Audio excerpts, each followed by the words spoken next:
Hey everyone, welcome to Clat Point and let's start today's The Hindu News discussion.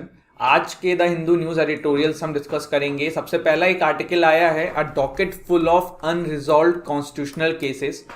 तो ये जो case मतलब जो ये आर्टिकल आया है बेसिकली ये बात ही करता है कि देखिए हमारे कॉन्स्टिट्यूशन के अंदर हमें मिला हुआ है फंडामेंटल राइट्स, और हमारे जितने भी कॉन्स्टिट्यूशंस मेकर थे उन लोगों का एक बहुत ही अच्छा मोटिव ये था कि जब भी किसी का फंडामेंटल राइट वायलेट होगा तो कोर्ट्स ये कोशिश करें कि एक महीने के अंदर जो है वो केसेस को सॉल्व करें। आप लोगों को पता होगा कि जब भी फंडामेंटल राइट वायलेट होते हैं तो आप आर्टिकल 32 एंड आर्टिकल 226 के तहत supreme court and high court में जा सकते हैं। फंडामेंटल राइट होने के बाद आप रिट्स फाइल करते हैं। 5 टाइप्स के रिट्स होती है, हेबियस कॉर्पस, मैंडम, सर्सेशरी, प्रोहिबिशन, कोई वारंट हो। तो बात यहाँ पे करते हैं इस एडिटोरियल के बारे में। इस एडिटोरियल के अंदर राइटर जो हैं वो ये कह रहे हैं कि देखिए अभी हमारे देश के अंदर काफ़ी सारे मामले जो हैं फंडामेंटल राइट से रिलेटेड सुप्रीम कोर्ट में पेंडिंग पड़े हैं, लेकिन कोर्ट जो है इस पर कुछ अपना फैसला नहीं दे रही है। सबसे पहले इन्होंने यहाँ पे आर्टिकल 370 का एग्जाम्पल दिया है कि जिस तरीके से आर्टिकल 370 का मैटर जो है वो सुप्रीम कोर्ट में पेंडिंग पड़ा है। इसके बाद यहाँ पे जो जम्मू कश्मीर को यूटी बना दिया गया आर्टिकल 3 का यूज़ करते हुए हमारे कॉन्स्टिट्यूशन का, तो वहाँ पे ये वाला मामला जो है ये सुप्रीम कोर्ट में पेंडिंग पड़ा है। आर्टिकल 356 गवर्नर रूल का उस समय यूज़ कर दिया गया था, जबकि सरकार स्टेट गवर्नमेंट उस समय वहाँ पे थी नहीं। तो ये पूरा मैटर जो है ये अभी अपने आप में कॉन्ट्रोवर्शियल इशू था। ऑल तो चीज़ें चेंज हो चुकी हैं, लेकिन सुप्रीम कोर्ट में मैटर था, सुप्रीम कोर्ट ने अभी तक इस पर फैसला नहीं दिया है। सीबीआई का केस जो है, कितने स्टेट्स में अभी सीबीआई वाला मामला चल रहा है, तो 8 स्टेट्स, याद रखिएगा कि भारत के ऐसे 8 स्टेट्स हैं जिसने सीबीआई को परमिशन नहीं दे रखी है अपने यहाँ पे जांच करने के लिए। तो वो मामला जो है वो सुप्रीम कोर्ट में पेंडिंग पड़ा है। तो राइटर जो है इस पूरे आर्टिकल से बेसिकली कहने की कोशिश ये करेंगे कि भैया अभी ऐसा लग रहा है कि जो सुप्रीम कोर्ट है ना वो एग्जीक्यूटिव के फेवर में है, और वो जो हैं यहाँ पे जो फंडामेंटल राइट्स के केसेस हैं उनको जल्दी से जल्दी सॉर्ट आउट नहीं कर रही हैं। और जो हमारे कॉन्स्टिट्यूशन मेकर थे उनका एक गोल था कि एक महीने के अंदर फंडामेंटल राइट वायलेशन के केसेस सुने जाएं, सॉल्व किए जाएं, वो यहाँ पे नहीं हो रहा है। यही सेम चीज़ सीए का एग्जांपल भी यहाँ पे राइटर ने दिया है कि जिस तरीके से सिटीजनशिप अमेंडमेंट वाला जो ये पूरा कंट्रोवर्सी है ये भी सुप्रीम कोर्ट में जाके फिर पेंडिंग ही हो गया है। तो ये आर्टिकल यहाँ पे कहने की कोशिश कर रहा था। फंडामेंटल राइट आप लोगों को पता होंगे हमारे संविधान में, कॉन्स्टिट्यूशन में हमें मिले हुए हैं। राइट टू इक्वालिटी होता है 14 से 18, राइट टू फ्रीडम होता है 19 से 22, राइट अगेंस्ट एक्सप्लॉयटेशन होता है 23 से 24, right to freedom of religion होता है 25 से 28, कल्चरल एंड एजुकेशनल राइट्स होते हैं 29 से 30, राइट टू प्रॉपर्टी होता है जो कि बाद में आपका डिलीट हो गया था थ्रू 44th अमेंडमेंट। इसमें क्वेश्चन भी आ जाता है किस अमेंडमेंट के थ्रू डिलीट हुआ था, इस तरीके की चीज़ें। And right to constitutional remedies जो है वो आपका आर्टिकल 32 में आता है। एक क्वेश्चन है मेरा जिसका आंसर आप लोग कमेंट सेक्शन में देंगे कि भारत में जो प्रियम्बल है हमारे कॉन्स्टिट्यूशन के अंदर, ये हमने किस देश से उठाया है। आपको पता है ना कि इंडिया के कॉन्स्टिट्यूशन को बैग ऑफ बोरोइंग्स बोलते हैं, अलग अलग जगहों से कॉन्सेप्ट्स लिया है। तो प्रियम्बल का कॉन्सेप्ट आपने कहाँ से लिया है, प्रियम्बल का कॉन्सेप्ट आपने कहाँ से लिया है, कमेंट सेक्शन में जरूर बताइएगा। लास्ट में मैं फिर आपको एक बहुत इंपॉर्टेंट पॉइंट इसमें बताना चाहता हूँ। जब भी फंडामेंटल राइट वायलेट होता है आप आर्टिकल 32 के तहत सुप्रीम कोर्ट में जाते हैं, आर्टिकल 226 के तहत आप हाई कोर्ट में जाते हैं। एक बहुत ही बेसिक फैक्ट है, फंडामेंटल राइट वायलेट होने के बाद आप जो है वो डिस्ट्रिक्ट कोर्ट, जो जितनी भी छोटी कोर्ट होती हैं वहां नहीं जा सकते हैं। Only options are high court and supreme court, high court 226 and supreme court under article 32। इसके बाद देखिए एक आर्टिकल आया था एडिटोरियल में, बास्किंग इन रिफ्लेक्टेड ग्लोरी। ये आर्टिकल क्या कह रहा है, वैसे तो एग्जामिनेशन पॉइंट ऑफ व्यू से कोई खास इतना इंपॉर्टेंट नहीं है, लेकिन ठीक है पता होना चाहिए आपको क्या लिखा हुआ है इसमें। इसमें लिखा हुआ है कि देखो देश में हमारे यहाँ पे जो लोग हैं ना वो आईआईटी से पढ़ते हैं और बाहर जाके काम करने लग जाते हैं। आपके सामने सुंदर पिचई का फोटो लगी हुई है। अभी ट्विटर के केस में आपने देखा कि जो पराग अग्रवाल हैं उनके साथ ऐसा हुआ है, उन्होंने ऐसा किया है। तो इसमें देखिए काफ़ी 2 टाइप के लोग अलग अलग विचार रखते हैं। कुछ ये कहते हैं कि भैया जो आईआईटी में पढ़ते हैं वो टैक्स पेयर्स के पैसे से पढ़ते हैं, डिस्काउंट लेके पढ़ते हैं, और फिर उसके बाद ये लोग बाहर जाके काम करते हैं तो भारत का क्या भला कर रहे हैं, वहाँ के सिटीजन बन जाते हैं। दूसरा इसमें लोग इस तरीके से देखते हैं कि भैया भारत का नाम रोशन कर रहे हैं, बाहर बड़ी बड़ी कंपनियों में सीईओ बन रहे हैं, तो डायस्पोरा भारत का बढ़ रहा है, वहाँ जाके वहाँ के अगर नागरिक हो जाएंगे तो कहीं ना कहीं जो भारत है वो तो उनके दिल में हमेशा रहेगा, तो इंडियन डायस्पोरा वहाँ पे जाके बढ़ेगा। तो ये इसमें 2 चीज़ें रहती हैं, अलग अलग थॉट प्रोसेस रहते हैं, और अलग अलग लोग इसमें अपने अपने अलग अलग ओपिनियन रखते हैं। इसके बाद देखिए एक म्यांमार पे आर्टिकल आया है। म्यांमार पे आर्टिकल क्या आया है, म्यांमार की लीडर जो है, फेमस लीडर जो है ऑन्ग सैन सू क्यू, इनको यहाँ पे 4 साल की सजा दे दी गई है प्रिजन के अंदर, वहाँ की मिलिट्री जुंता कोर्ट ने। अब यहाँ पे ये सब क्या है, थोड़ा सा मैं आपको म्यांमार का इतिहास पे लेके जाता हूँ। देखो भारत को जैसे 1947 में आज़ादी मिली थी ना, उसी तरीके से म्यांमार को 1948 में आज़ादी मिली थी। 1948 से 1951 तक कुछ कुछ वहाँ पर डेमोक्रेसी चलने की कोशिश हुई, लेकिन देश में आपस में सिविल वॉर हो गया। सिविल वॉर क्यों हुआ, क्योंकि वहाँ पे बहुत ज़्यादा ना डिफरेंट डिफरेंट टाइप की ट्राइब्स रहती हैं। जैसे कि हम हमारे नॉर्थ ईस्ट में प्रॉब्लम्स क्यों देखते हैं, क्योंकि डिफरेंट डिफरेंट ट्राइब्स रहती हैं, तो सब अपना अपना ऑटोनॉमस डिमांड करते हैं। आपने अफगानिस्तान में देखा कि डिफरेंट डिफरेंट ट्राइब्स थी, इसकी वजह से वहाँ पे काफ़ी ज़्यादा मतलब इंटरनल कॉन्फ्लिक्ट चलते रहते थे। तो म्यांमार के अंदर आज़ादी के बाद यही हुआ कि जो डिफरेंट डिफरेंट ट्राइब्स रहती थी ना, वो लोग यूनाइट नहीं हो पा रहे थे, यूनाइटेड नहीं थे, आपस में लड़ते थे।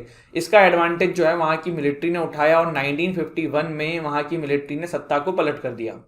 1951 में जब मिलिट्री ने सत्ता में कंट्रोल कर लिया, तो उसके बाद 1990 तक चीज़ें ऐसी ही चलती रहीं।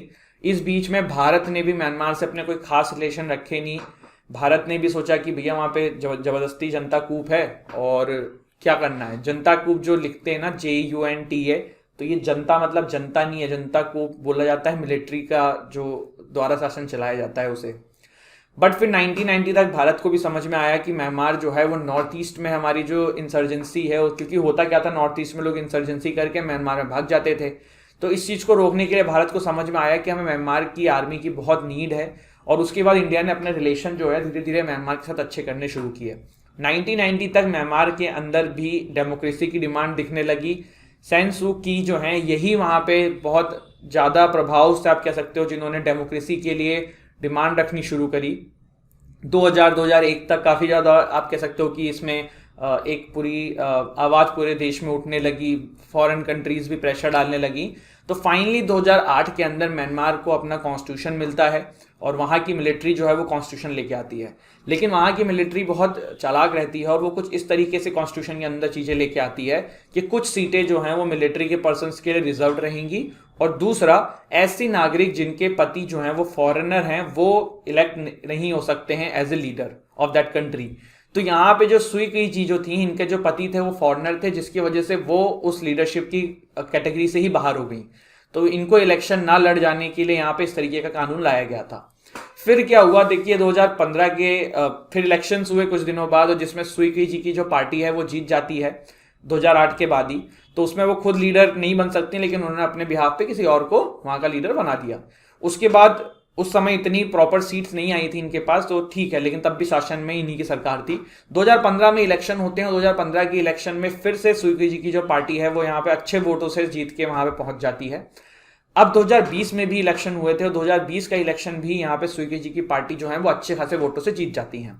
2020 में मिलिट्री को डर लगा कि इनके पास इतनी बहुमत हो गई है, ये कहीं कॉन्स्टिट्यूशन के अंदर चेंज ना कर दें, और कॉन्स्टिट्यूशन के अंदर चेंज कर देंगे तो मिलिट्री को जो उन्होंने कुछ सीट अपने लिए रिजर्व कर रखी है वो कॉन्सेप्ट हटा देंगी। प्लस जो ये फॉरेन हस्बैंड स्पाउस वाला जो कानून है, जिसमें ये कि भैया स्पाउस है तो आप लीडर नहीं बन सकते हैं, तो ये खत्म कर देंगी। तो वहां की मिलिट्री ने फिर क्या किया, जुंता कूप कर दिया, मिलिट्री ने शासन परिवर्तन कर दिया। उसके बाद से काफी सारे लोगों को house arrest and etcetera etcetera तरीके से रखा जा रहा है। बड़े बड़े लीडर्स को यहाँ पे अलग अलग तरीकों से सजा दी जा रही है, और उसी के चलते हुए आपने देखा कि 4 साल की म्यांमार के लीडर्स को सजा दी गई है जो अलग अलग चीज़ों के लिए। और अब सांग सुई की जी जो हैं ये काफ़ी फेमस प्रोमिनेंट लीडर हैं। लेट्स सी आगे इसमें क्या होता है। इसके बाद देखिए एक आर्टिकल आया है, expanding India's engagement envelope with Russia. India Russia की देखो अभी मीट हुई है, हमारे पुतिन साहब और मोदी जी मिले हैं, तो काफ़ी सारे इसमें डायनेमिक सामने आए हैं। सबसे पहली चीज़ तो देखो, इंडिया और रशिया जो है ना वो आज के दोस्त नहीं है, वो जवाहरलाल नेहरू जी के समय से दोस्त हैं। तो रशिया हमारा एक क्लोज एलाय हमेशा से रहा है। भारत जो है वो अपना जितना भी हथियार इंपोर्ट करता है फॉरेन कंट्री से, उसका 64% जो है ना वो हम रशिया से करते हैं, और रशिया जितना एक्सपोर्ट करता है उसका करीबन 32% जो है वो इंडिया को देता है। तो आप पहले तो ये देख सकते हो कि दोनों की इकोनॉमी टाइज कितनी अच्छी हैं। इसके अलावा सिर्फ इस एंगल तक नहीं, रशिया जो है भारत के काफ़ी सारे प्रोजेक्ट्स में अपने आप को इंक्लूड कर रखा है। जैसे कि ब्रह्मोस आपने मिसाइल्स देखी हैं, तो भारत में जो ब्रह्मोस मिसाइल बनती हैं वो ब्रह्मोस क्या है, ये आपका इंडिया और रशिया का जॉइंट वेंचर है, ठीक है।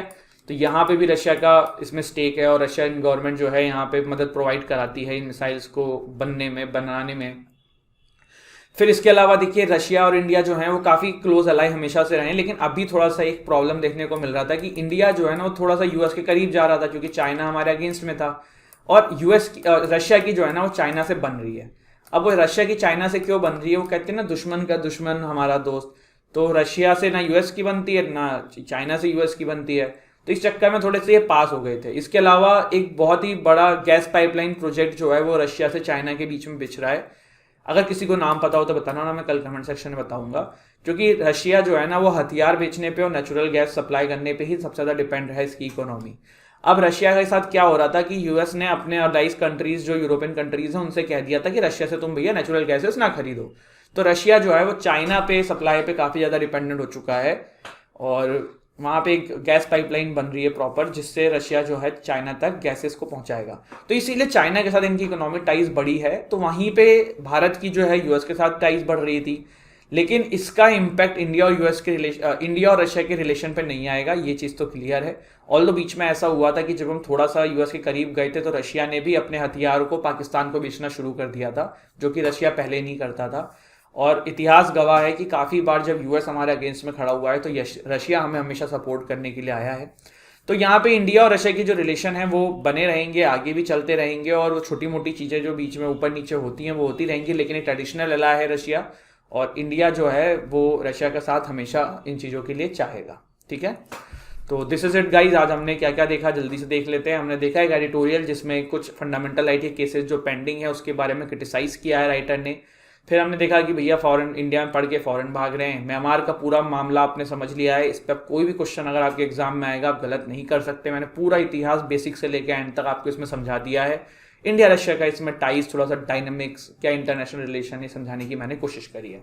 आप लोग किसी अगर आप लोग क्लैट की तैयारी कर रहे हैं, आप लोग क्लैट एलएलएम की तैयारी कर रहे हैं, अगर आप लोग डीओ एलएलबी की तैयारी कर रहे हैं, तो इन सभी के लिए हमारे चैनल पे काफ़ी सारे कोर्सेज हैं। डिस्क्रिप्शन में जाइए, हमारी ऐप डाउनलोड करिए, या फिर जो डेस्कटॉप से विजिट कर रहे हो वेबसाइट विजिट करिए, एंड इन कोर्सेज में आप अपने आप को इनरोल कर सकते हैं। Thank you so much guys, जय हिंद, जय भारत।